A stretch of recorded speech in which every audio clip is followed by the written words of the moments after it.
नमस्कार, आप देख रहे हैं प्राइम टीवी। मैं हूं आपके साथ आरती तिवारी और इस वक्त की बड़ी अपडेट ये सामने आ रही है कि पाकिस्तान के प्रधानमंत्री ने आपात बैठक बुला ली है। पीएम ने बुलाई है ये आपात बैठक। शहबाज शरीफ ने एनसीए की बैठक बुला ली है। बहुत बड़ी अपडेट। भारत की कार्रवाई से पूरी तरह से पाकिस्तान सहम उठा है। पाकिस्तान पीएम ने बुलाई है आपातकालीन मीटिंग। तो शहबाज शरीफ ने एनसीए की बैठक बुला ली है। तो जहां एक तरफ कल से भारत में हाई लेवल मीटिंग का दौर देखने को मिल रहा था और माना जा रहा है कि आज रक्षा मंत्री राजनाथ सिंह भी बैठक करेंगे, तो दूसरी ओर पाकिस्तान में भी बैठकों का दौर शुरू हो चुका है और प्रधानमंत्री शहबाज शरीफ ने भी आपात बैठक बुला ली। और एक और बड़ी अपडेट वो ब्रेकिंग के जरिए हम अपने दर्शकों को बता रहे हैं, जो भारतीय सेना ने वीडियो जारी कर दिया है। ये तबाही का मंजर है, ये पाकिस्तान की तबाही की फोटो वीडियो वायरल है। भारत ने पाकिस्तान को लेकर लगातार कार्रवाई कर रहा। सेना ने आतंकी लॉन्च पैड ध्वस्त कर दिया। ये सूत्रों के हवाले से खबर। तो आतंकी घुसपैठ की कोशिश नाकाम कर दी गई है। भारतीय सेना ने यह वीडियो जारी किया है। बड़ी अपडेट, बड़ी जानकारी, जहां लगातार हम अपने दर्शकों को बता रहे, भारत ने पाकिस्तान का पोस्ट उड़ा दिया है। सेना ने आतंकी लॉन्च पैड ध्वस्त कर दिया है। तो पोस्ट से आतंकी करते थे घुसपैठ। ये बड़ी अपडेट सूत्रों के हवाले से। तो ये वीडियो भारतीय सेना की ओर से जारी किया गया है, जिस प्रकार से ये पाकिस्तान की तबाही का मंजर है। तो बड़ी अपडेट, बड़ी जानकारी, सेना ने आतंकी लॉन्च पैड को ध्वस्त कर दिया है। तो लगातार ऑपरेशन सिंदूर के बाद से पाकिस्तान बौखलाया हुआ नजर आ रहा है। भारतीय सेना ने इस बीच एक वीडियो जारी किया है और ये वीडियो है पाकिस्तान की तबाही का। भारत ने पाकिस्तान का पोस्ट उड़ा दिया है।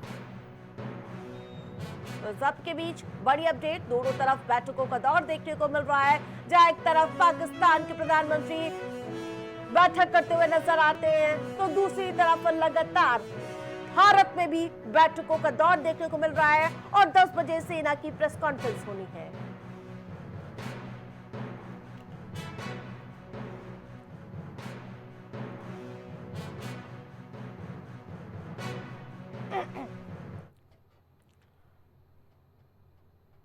भारत पाकिस्तान के बीच तनातनी चल रही है। दोनों देशों के जंग के बीच कवि कुमार विश्वास ने अल्लाह ताला से दुआ की है, जो पाकिस्तान सहित बलूचिस्तान में तेजी से वायरल हो रहा है। क्या है ये वायरल, देखिए रिपोर्ट के जरिए। बलूचिस्तान में भारत के लिए एक बहुत बड़ी खबर है। साल 1971 की लड़ाई में जैसे इंदिरा ने बांग्लादेश को अलग कर दिया, ठीक वैसे ही नरेंद्र मोदी पाकिस्तान का बलूचिस्तान अलग कर सकते हैं। ये चर्चा अब तेज हो चली है। पाकिस्तान तीन तरफ से घिर चुका है। भारत उसे युद्ध के मैदान में चुनौती दे ही रहा है, तो दूसरी तरफ उसके खुद के इलाके बलूचिस्तान में उसका विरोध तेज हो रहा है। तीसरी तरफ अफगानिस्तान ने खुलकर भारत के साथ आ गया है, यानी अब पाकिस्तान घिर चुका है। तो वहीं सनातन और राष्ट्र के हर मुद्दे पर अपनी राय रखने वाले कुमार विश्वास ने इस बार ऐसी बात कह दी जिसका वीडियो तेजी से पाकिस्तान तक वायरल हो गया। कुमार विश्वास 9 मिनट का ये वीडियो बनाते हैं और वीडियो पाकिस्तान के साथ बलूचिस्तान में वायरल हो जाता है। पहले आप कुमार विश्वास के अलग अलग अंदाज देख लीजिए, फिर आपको वो बलूच लड़ाकों की तस्वीर भी दिखाते हैं, जिससे अब लगने लगा है कि पाकिस्तान के दो टुकड़े बिल्कुल नजदीक हैं। आप सबके पास भी मौका है, हमारे पास भी मौका है। इस मौके का फायदा लेते हुए मैं अपने बलूच भाइयों को गले से लगाना चाहता हूं।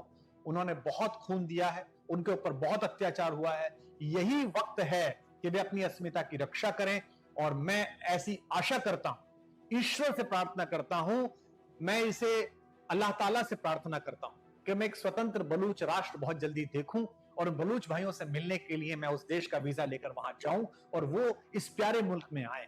मैं अपने अफगान भाइयों से भी कहना चाहता हूं, जो माता गांधारी का देश है, कंधार प्रदेश, जो महर्षि पाणिनि का देश है, महर्षि यास्क का देश है, जहां से हमारे इतने पुराने हजारों हजार साल पुराने रिश्ते हुए हैं। आपका भी खून बहाया है इसी नापाक फौज ने। यही मौका है इनसे बदला लेने का। इकट्ठे हो जाइएगा, इन्हें जितना ब्लीड करा सकते हैं कराइए, इन्हें हर मोर्चे पर पराजित कीजिए।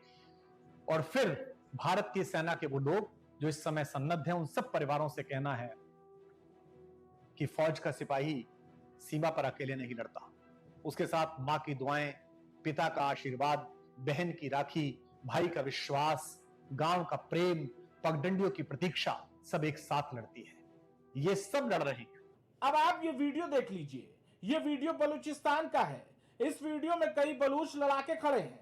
उनका दावा है कि पाकिस्तान और चीन की सेना पीछे हट जाए और हमें हमारी आजादी दे दे, नहीं तो अंजाम बुरा होगा।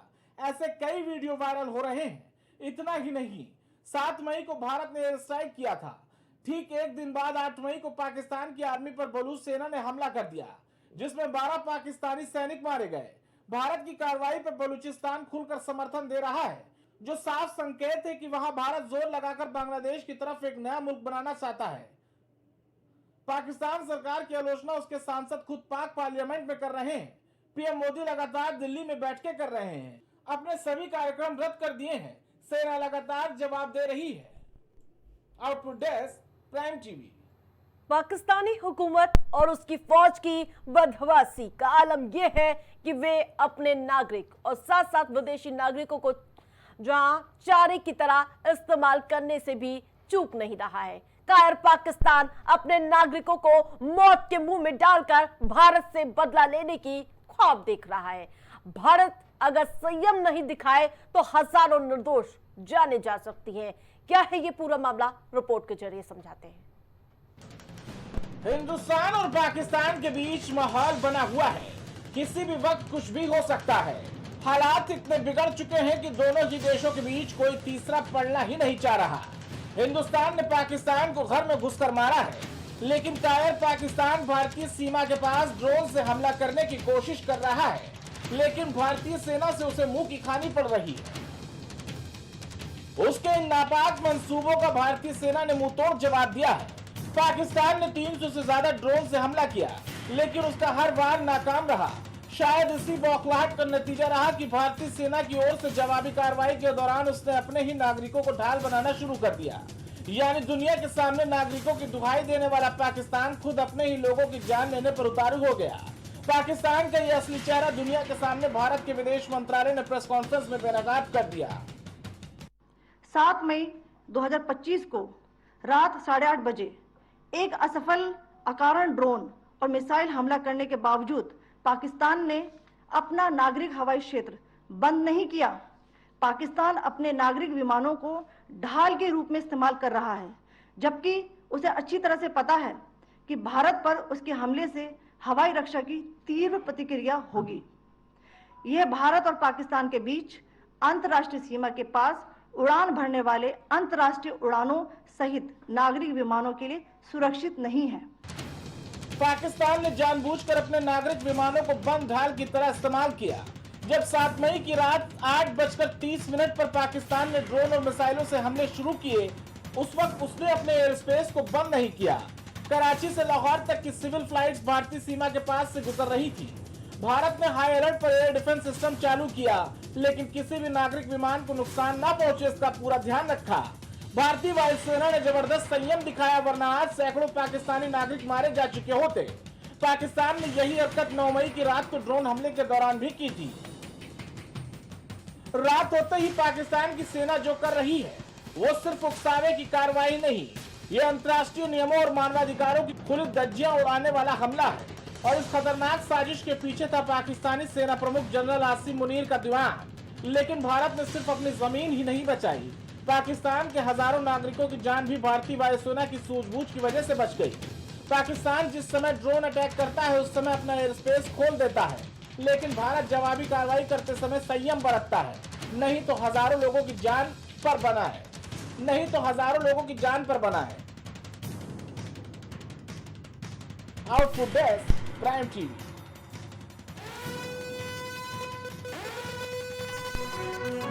और बड़ी अपडेट, जम्मू कश्मीर के सीएम उमर अब्दुल्ला ने ट्वीट कर दिया है। अब जो आपको बता दें कि राजौरी में पाकिस्तान की ओर से लगातार गोलीबारी की जा रही है। गोलीबारी में जिला विकास आयुक्त राजकुमार थापा की मौत हो गई है। बड़ी अपडेट सामने आ रही है। सीएम उमर अब्दुल्ला ने ट्वीट कर दुख जताया है और उस बात की जानकारी साझा की है। जम्मू कश्मीर के सीएम उमर अब्दुल्ला ने ये ट्वीट किया है और आपको बता दें कि लगातार नापाक मंसूबों को अंजाम देता हुआ कायर पाकिस्तान नजर आ रहा है। तो बड़ी अपडेट, बड़ी जानकारी हम अपने दर्शकों को बता दें। जहां एक तरफ ताबड़तोड़ कार्रवाई देखने को मिल रही है, कमर तोड़ कार्रवाई भारत की ओर से की जा रही है और इन सब के बीच लगातार पाकिस्तान, कायर पाकिस्तान अपने मंसूबों को अंजाम दे रहा है।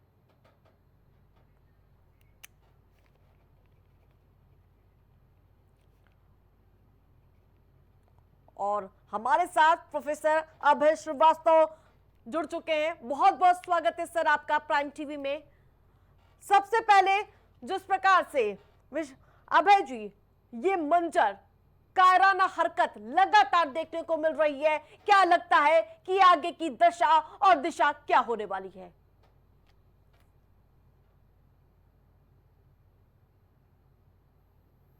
अभय जी अनम्यूट करके जवाब दे दीजिए। भारत ने उनके आवाज आ रही है। 9 आतंकी ठिकानों को ध्वस्त किया था। उसके पश्चात लगातार पाकिस्तान के द्वारा ड्रोन हमले किए जा रहे हैं जो हमारे सिविलियंस पे किए जा रहे हैं। भारत ने प्रत्युत्तर में उनके, जैसे कि आपको पता है कि रावलपिंडी का स्टेडियम उनका खत्म हो गया। कराची का जो मेन मंदिर कहा था उसका, भारत ने उसको डिस्ट्रॉय किया। आज जो खबर आई है कि पाकिस्तान के 4000 बेस खत्म कर दिए गए और उनके तरफ से जो फतह दिल्ली के लिए उन्होंने मिसाइल किया था उसको रास्ते में भारत ने मार गिराया। F-16 2 मार गिराए, J-17 मार गिराए। तो लगातार भारत के द्वारा जो है पाकिस्तानी कायराना हरकतों के या उनके द्वारा जो ड्रोन हमले किए जा रहे हैं उनका लगातार प्रत्युत्तर दिया जा रहा है। भारत के